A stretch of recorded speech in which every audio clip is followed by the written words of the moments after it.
तो buzzing stocks में सबसे पहले बात करने वाले हैं हम एंजल वन की। दरअसल 1:10 रेशियो में स्टॉक स्प्लिट किया गया है।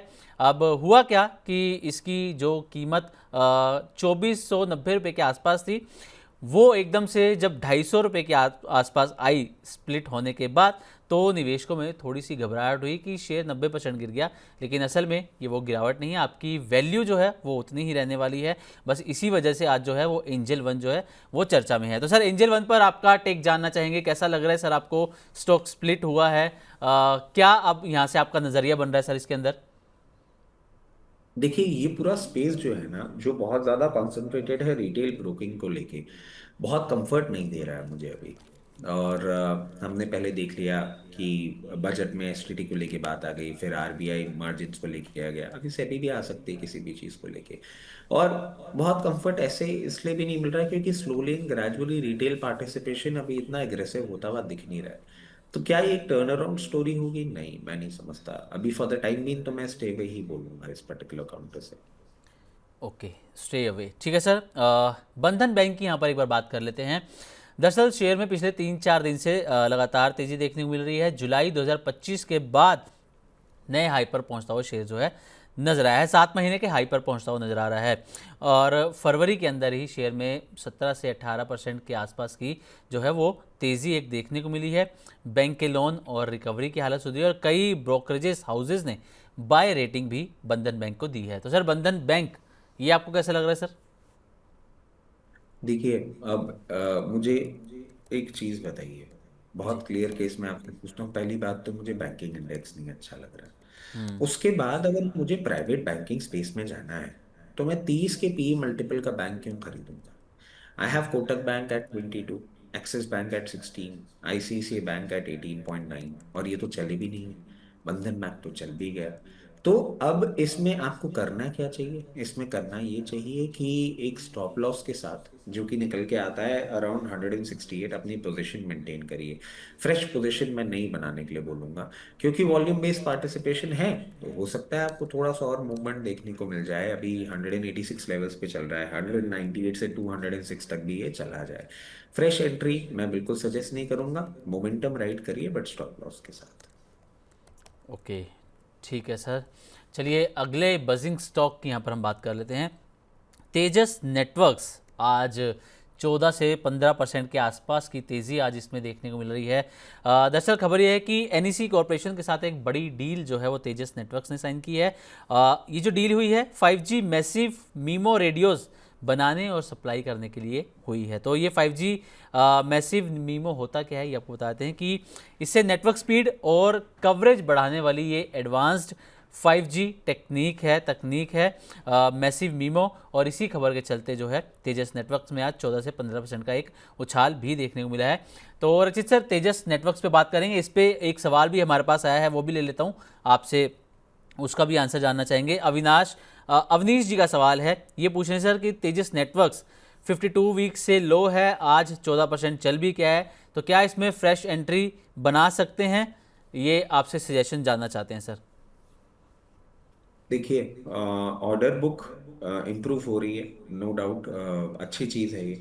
और ये आने वाले दिनों में आपको एक इनके रेवेन्यूज में भी आता हुआ दिखेगा।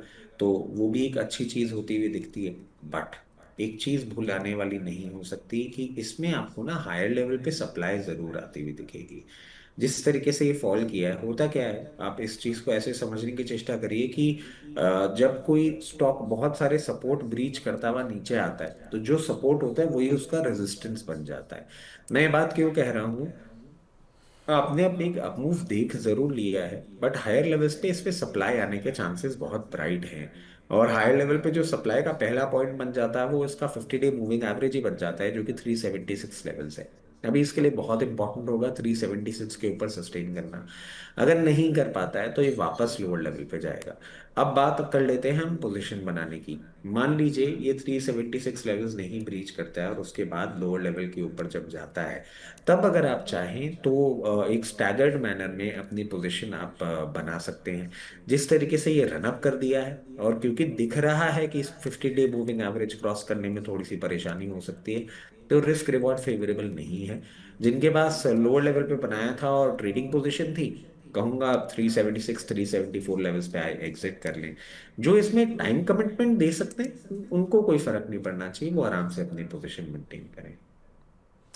ओके, ठीक है रचित सर, चलिए आगे बढ़ते हैं और बात कर लेते हैं आईआरएफसी की। दरअसल सरकार ने ओएफएस में ओवर सब्सक्रिप्शन का ऑप्शन यहाँ पर नहीं चुना है और नॉन रिटेल इन्वेस्टर्स के ठंडे रिस्पॉन्स के चलते ये फैसला जो है वो लिया गया है।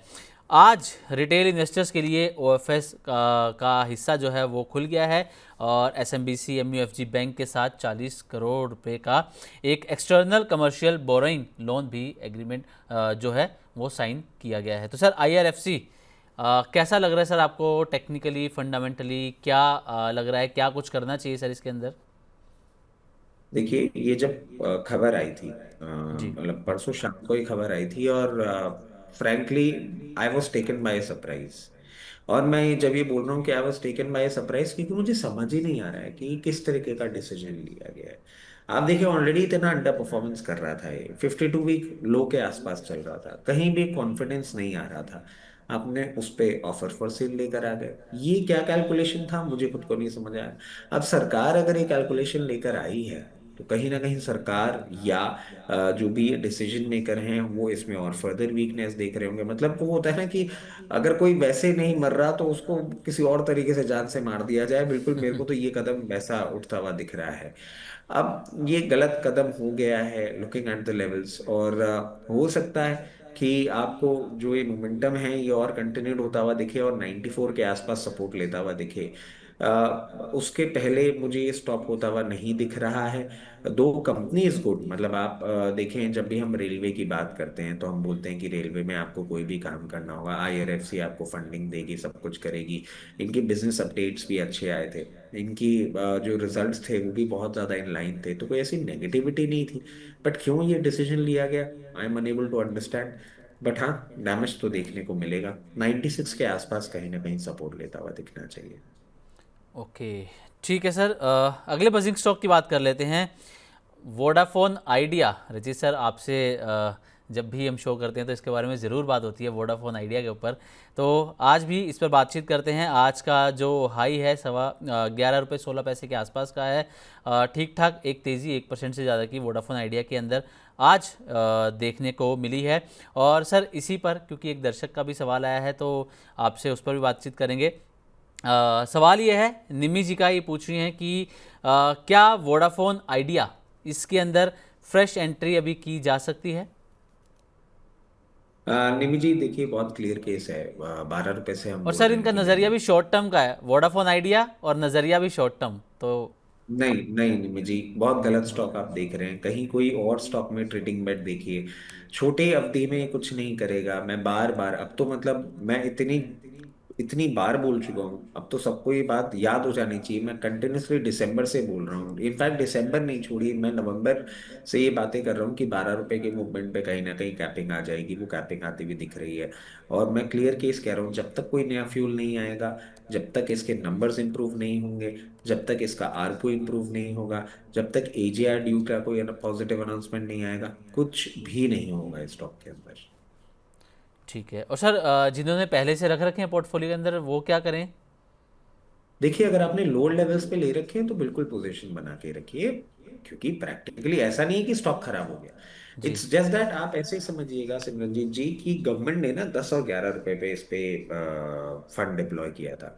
मैं जी। कंटिन्यूसली, जब 6 रुपए कुछ उस पे चलता था, जब सब लोग बोल रहे थे बेकार है, जीरो हो जाएगा, ये हो जाएगा, मैं कहता था सरकार अपना पैसा नहीं खराब करेगी, और वो पैसा निकालने आएगी जरूर। प्रैक्टिकली उन लेवल्स पे आया, अब सस्टेन कर रहा है। कुछ कुछ चीजें इंप्रूव भी होती हुई देखी हैं रिसेंट टाइम्स में, आपने ये भी देखा होगा कि प्रमोटर्स भी अपना स्टेक इसमें बढ़ा रहे हैं। कुछ कुछ हम्म। जगह और भी पॉजिटिव न्यूज भी आ रही है। बहुत ज्यादा क्या गेम चेंजिंग नहीं, अभी नहीं दिखता। तो अभी कुछ नहीं करना चाहिए, जिनके पास है बने रहें। और अगर कोई फ्रेश एंट्री सोच रहे हैं इसमें, लुकिंग एट द सिचुएशन कि ड्यूपोली भी खत्म करनी है सरकार को और ये सारी चीजें, तो मैं कहूंगा कहीं भी 9 रुपए 60 पैसे, 9 रुपए 80 पैसे के आसपास आए, पोजीशन बनाइए, but medium to long term, near term में कुछ नहीं होने वाला।